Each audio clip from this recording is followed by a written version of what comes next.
আসসালামু আলাইকুম। প্রিয় দর্শক, অন্য মঞ্চের আলাপ চাইতায় আপনাদের সকলকে আমন্ত্রণ জানাচ্ছি। আসসালামু আলাইকুম রহমতুল্লাহি ওয়াবারাকাতুহু।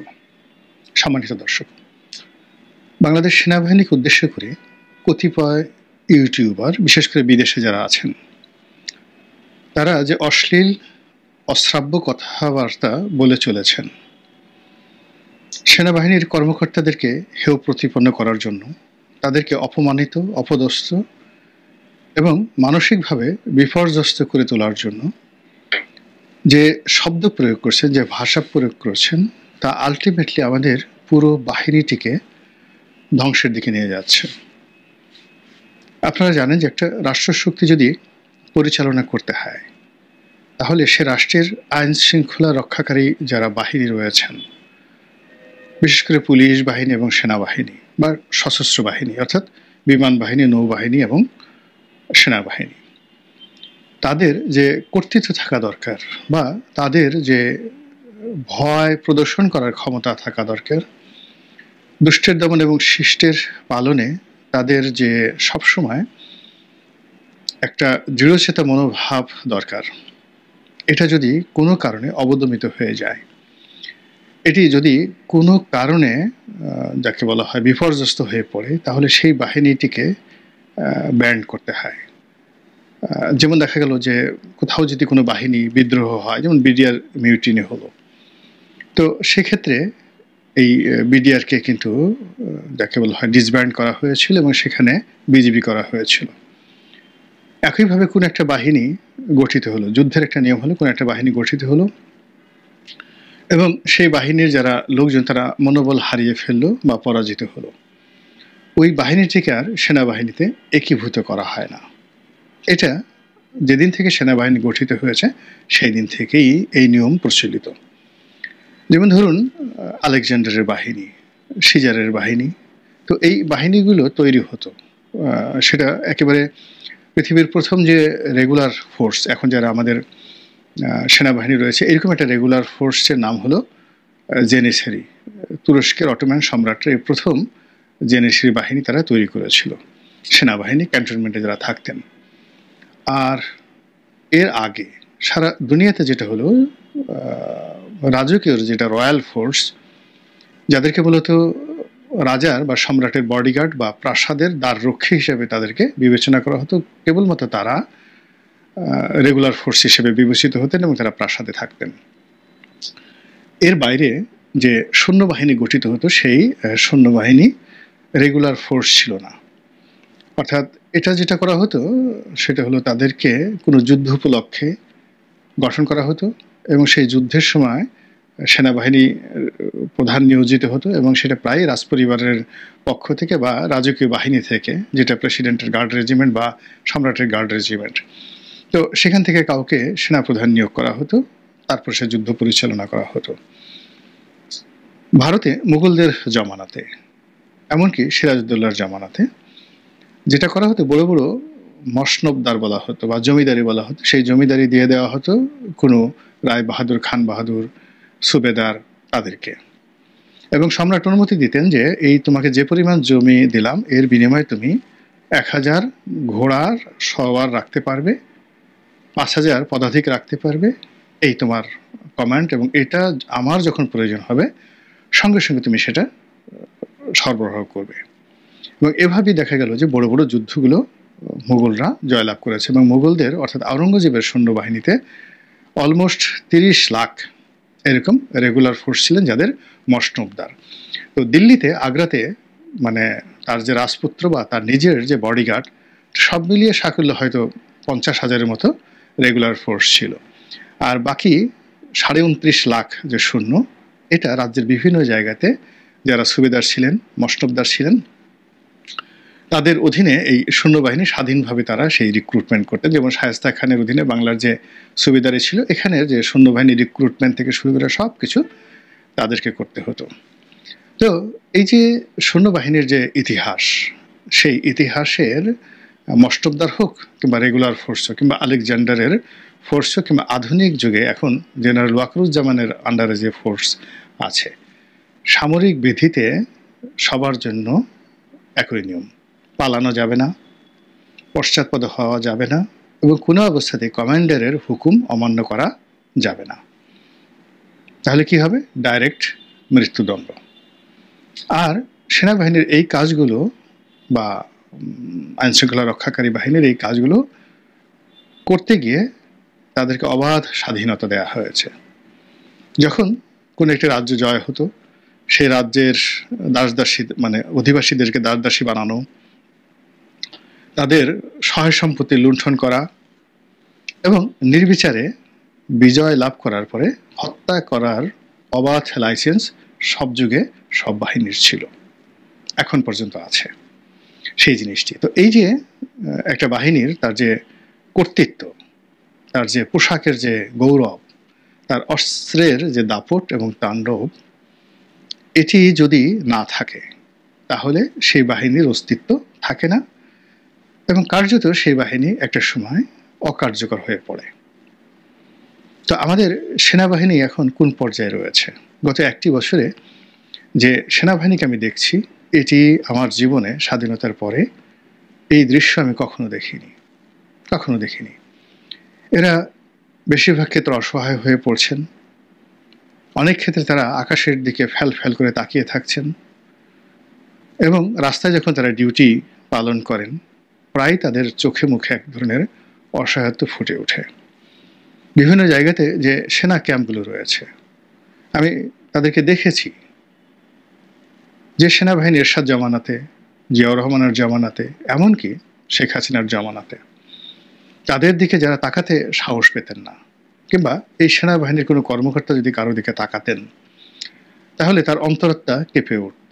কিন্তু গত এক বছরে সেই সেনাবাহিনীর মধ্যে যে অসহায়ত্ব চলে এসেছে, তাদের চোখে মুখে যে একটা উদাসীন ভাব চলে এসেছে, এই লক্ষণ ভালো নয়। তো সেই দিক থেকে যেটি হচ্ছে, আমরা মানে যারা এই সেনাবাহিনীকে তুচ্ছ তাচ্ছিল্য করছি, তারা মূলত নিজেদের পায়ে কুড়াল মারছি দেশের আমজনরা। একটা ভিডিও ফুটেজে দেখলাম যে একজন সাধারণ জনগণ সেনাবাহিনীর এক কর্মকর্তার সাথে তর্ক বিতর্ক করছে। হয়তো সে রিক্সাওয়ালা বা একেবারে প্রান্তিক জনগোষ্ঠীর একজন প্রতিনিধি, কিন্তু ঝগড়া করতে করতে সে যে আচরণ করলো সেনাবাহিনীর সঙ্গে বা যে শব্দোচ্চারণ করলো, আমি এটা বলতে পারবো না, কিন্তু এটা ইউটিউবে কিন্তু ঘুরে বেড়াচ্ছে, ফেসবুকে ঘুরে বেড়াচ্ছে। এই জিনিসগুলো শুরু হয়েছে মূলত বিদেশি যারা ইউটিউবার রয়েছে তাদের অকথ্য অশ্রাব্য গালিগালাজের মাধ্যমে। এবং সেনাবাহিনীর যারা কর্তা, তারা কি কারণে কেন এই জিনিসগুলো সহ্য করছেন এবং সবর করছেন, আমি এটা বুঝতে পারি না। তারা হয়তো সামরিক জ্ঞানে আমার সেটা অনেক অনেক বেশি, কিন্তু তাদের কারোর চাইতে সেনাবাহিনীর যে ঐতিহাসিক প্রেক্ষাপট, এটা হয়তো আমার পড়াশোনা বেশি থাকতে পারে। সেনাবাহিনী সবসময় খুব প্রতিশোধ পরায়ণ এবং এটা 5 বছর পরে রাজনীতিবিদদের মতো নয়। সেনাবাহিনীর প্রতিশোধটা হবে একেবারে বুলেট আকারে, বন্দুকের গুলির মতো করে, বারুদের মতো করে। এবং সেটা যখন কোনো সেনাবাহিনী সেই প্রতিশোধ তার প্রতিপক্ষের উপর না নিতে পারবে, সেই সেনাবাহিনী কোনো অবস্থাতেই কার্যকর ভূমিকা পালন করতে পারবে না। এমনকি ভায়া মিডিয়া পুলিশকে দিয়ে বা অন্য কোনো বাহিনী থেকে দিয়ে যদি তারা এই কাজ করে, তাও পারবে না। 1971 সালে পাকিস্তান সেনাবাহিনীর পরাজয়ের যে মূল কারণ, তারা তাদের যে লক্ষ্য এবং উদ্দেশ্য, এটা তারা পুলিশকে দিয়ে করানোর চেষ্টা করেছে, রাজাকার আলবদর আর শামসদেরকে দিয়ে করানোর চেষ্টা করেছে, শান্তি কমিটির লোকদের দিয়ে করানোর চেষ্টা করেছে এবং নিজেরা খুব অল্প জায়গাতে অপারেশনে তারা অংশগ্রহণ করেছে। ফলে যখন ভারতীয় বাহিনী ডিসেম্বর মাসের প্রথম সপ্তাহে বাংলাদেশে অবতরণ করলো, ওই দিনই কিন্তু তারা বলতে গেলে আত্মসমর্পণ করার মতো পর্যায়ে পৌঁছে গিয়েছিল। এর কারণ হলো গত 9টি মাসে তারা চুপ থেকেছিল, অত্যাচার করেছিল, অত্যাচার উপভোগ করেছিল এবং সাহায্যকারী শক্তি যারা ছিল তাদেরকে তারা তাদের মানে কার্যক্রম পরিচালনা করার চেষ্টা করেছিল। কিন্তু যেভাবে তারা ভারত সীমান্তে যুদ্ধ করে বা যুদ্ধ করেছে ইতিপূর্বে, কিংবা 1965 তারা পশ্চিমা রণাঙ্গনে যে যুদ্ধ করেছে, সেটা কিন্তু ইস্টার্ন রিজনে তারা করেনি, ভারতীয়দের সাথে তারা করেনি। ফলে কি হলো, পাকিস্তান সেনাবাহিনীর মেরুদণ্ড মানে এই রিজনে যেভাবে ভারত ভেঙে দিয়েছে 1971 সনে, ওটা এখনো পর্যন্ত পাকিস্তান জোড়া লাগাতে পারেনি বা রিপেয়ার করতে পারেনি। তো আমাদের এই সময়টিতে সেনাবাহিনীর উপর বেশ কয়েকটি ঐতিহাসিক আঘাত এসেছে।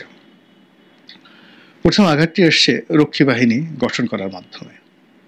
সেনাবাহিনীর মনোবল ভেঙে দেওয়া হয়েছে এবং সেনাবাহিনী যে একটা গুরুত্বপূর্ণ বাহিনী, সেটাকে ধামাচাপা দিয়ে এর বাইরে যে একটা সুপার বাহিনী হতে পারে, ওটা বঙ্গবন্ধুর জামানাতে রক্ষী বাহিনী গঠন করে সেনাবাহিনীকে মূলত প্রথম একটা যাকে বলা হয় অবদমিত করা হয়েছে।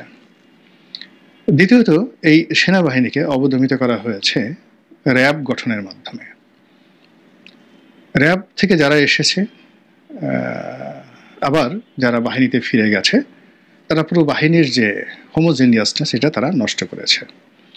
3 নম্বর হলো এই বাহিনীর যে কার্যকারিতা, এই বাহিনীর যে আবেগ, ইগো, এটা নষ্ট হয়েছে জাতীয় সংঘ শান্তিরক্ষা মিশনে দায়িত্ব পালনের মাধ্যমে। এবং সেখানে তারা কি কাজ করেছে, কতটুকু ফলবান হয়েছে, কতটুকু আর্থিকভাবে লাভবান হয়েছে, আমি ওইদিকে যাব না। আমি শুধু একটা জিনিস বলবো যে আমাদের দেশের বাহিনী অন্য কোনো দেশের কমান্ডে, অন্য কোনো কমান্ডারের অধীনে থেকে তারা ভাড়া খেটেছে, ভাড়াটিয়া সৈন্য। এটা এই সৈন্যবাহিনীর যে পিওরিটি, সৈন্যবাহিনীর যে সতীত্ব, এটি নষ্ট হয়েছে। তারপর সেনা কর্মকর্তাদেরকে প্রেষণে যে বিভিন্ন বাহিনীতে এনে নিয়োগ দেওয়া হয়েছে, অনেক সময় পুলিশে নিয়োগ দেওয়া হয়েছে, সিভিল সার্ভিসে এসে নিয়োগ দেওয়া হয়েছে, বিভিন্ন হাসপাতাল, সিটি কর্পোরেশন মানে বেসামরিক প্রশাসনে তাদেরকে নিয়োগ দেওয়া হয়েছে, এমনকি পররাষ্ট্র মন্ত্রণালয়ে তাদেরকে নিয়োগ দেওয়া হয়েছে। এটা ভীষণভাবে সেনাবাহিনীকে মারাত্মকভাবে ক্ষতিগ্রস্ত করেছে। আর সর্বশেষ 1/11-এর সময় তারা ঢাকা বিশ্ববিদ্যালয়ে যেভাবে অপদস্থ হয়েছে এবং যেভাবে তারা 1/11-এ পরাজিত হয়েছে, এটা এই সেনাবাহিনীকে মারাত্মক ক্ষতির দিকে ফেলে দিয়েছে।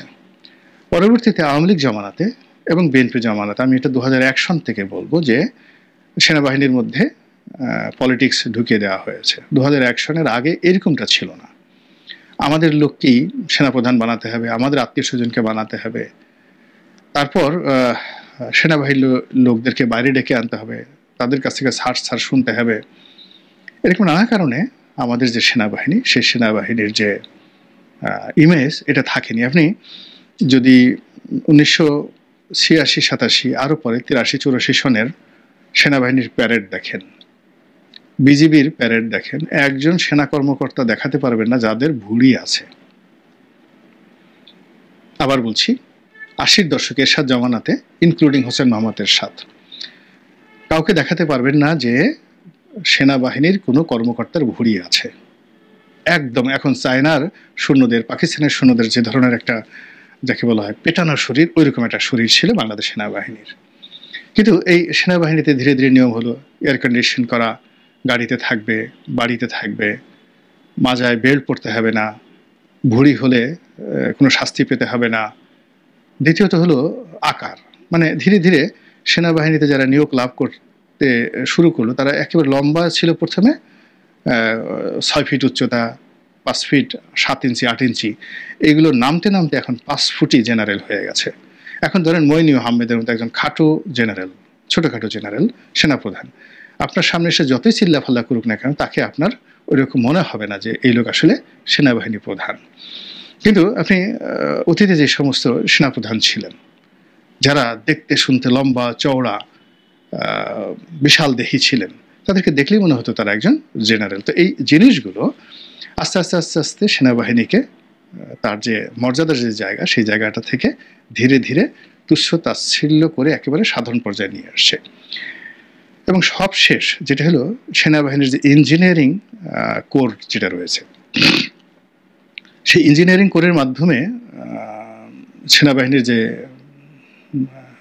অভ্যন্তরীণ পূর্ত কাজগুলো, কনস্ট্রাকশন কাজগুলো করা হতো, এবং ওটাকে যখন পরবর্তীতে বাইরে নিয়ে আসা হলো, প্রথম দিকে কিছুদিন এটা বেশ ভালো ফলাফল দিয়েছে, তারা খুব অনেস্টলি কাজ করেছে, কিন্তু পরবর্তীতে এই কোরের যারা কর্মকর্তা কর্মচারী, তাদের বিরুদ্ধে দুর্নাম, মানে দুর্নীতির অভিযোগ সীমাহীন, এবং ওগুলো কখনো তদন্ত করা হয়নি।